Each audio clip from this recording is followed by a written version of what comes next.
Sumba adalah pulau yang indah. Pantainya luar biasa indah dan alami, sehingga salah satu pantainya dinobatkan sebagai pantai terindah di dunia.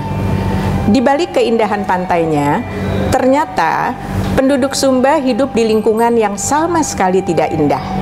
Warga Sumba umumnya miskin dan berpendidikan rendah. Sumba adalah daerah sulit air.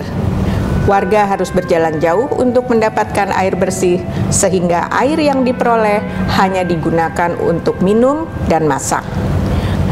Warga juga tidak mencuci tangan dan tidak memiliki jamban untuk buang air besar. Anak-anak bermain di halaman yang tercemar feses dan orang tua tidak memperhatikan kebersihan anaknya. Akibatnya, prevalensi cacingan di Sumba tinggi. Cacingan menimbulkan gangguan di saluran cerna dan saluran napas, sehingga hampir semua anak menderita batuk pilek. Cacing mengisap zat gizi dan menimbulkan gangguan gizi, memperburuk malnutrisi yang dialami anak-anak. Berdasarkan hal tersebut, FKUI melakukan pengobatan massal dan penyuluhan kesehatan di daerah Pero, Kabupaten Sumba Barat Daya. Apa yang saya sampaikan tadi hanya sekedar potret daerah tertinggal di Indonesia. Dari segi penyakit parasitik, Sumba merupakan daerah endemis cacingan, malaria, dan filariasis. Namun diare, malnutrisi, penyakit kulit, penyakit mata, serta berbagai penyakit lain juga dijumpai di Sumba. Hukum survival of the fittest berlaku di Sumba. Yang kuat menghadapi penyakit, itulah yang bertahan hidup, karena sulit mendapatkan pelayanan kesehatan. Jumlah puskesmas terbatas dan jauh. Jumlah dokter kurang, rumah sakit hanya satu, dan terletak di ibu kota kabupaten.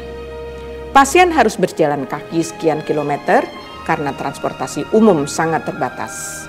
Jadi, jika seseorang mengalami kedaruratan medis, maka warga hanya menerima takdirnya karena sulitnya mendapatkan pertolongan. Warga yang buta karena katarak harus menunggu bakti sosial atau menerima nasibnya buta sampai akhir hayat. Menilik keadaan tersebut, pemerintah perlu membuat terobosan, yaitu menempatkan dokter layanan primer.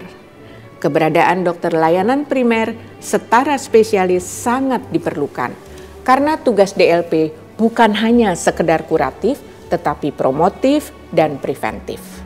DLP harus memiliki kompetensi terstandar agar dapat meningkatkan kualitas pelayanan primer untuk menangani 80% kasus di wilayahnya secara komprehensif, holistik, terpadu, dan berkesinambungan. Dokter layanan primer merupakan ujung tombak sistem pelayanan kesehatan dan tulang punggung pelayanan kesehatan di Indonesia. Oleh karena itu, dokter layanan primer diharapkan dapat meningkatkan derajat kesehatan masyarakat, menurunkan angka rujukan ke rumah sakit, dan menurunkan pembiayaan kesehatan. Di sisi lain, dokter layanan primer juga perlu mendapatkan kesejahteraan dengan mendapatkan apresiasi insentif yang sesuai. Demikian apa yang dapat saya sampaikan. Wassalamualaikum warahmatullahi wabarakatuh.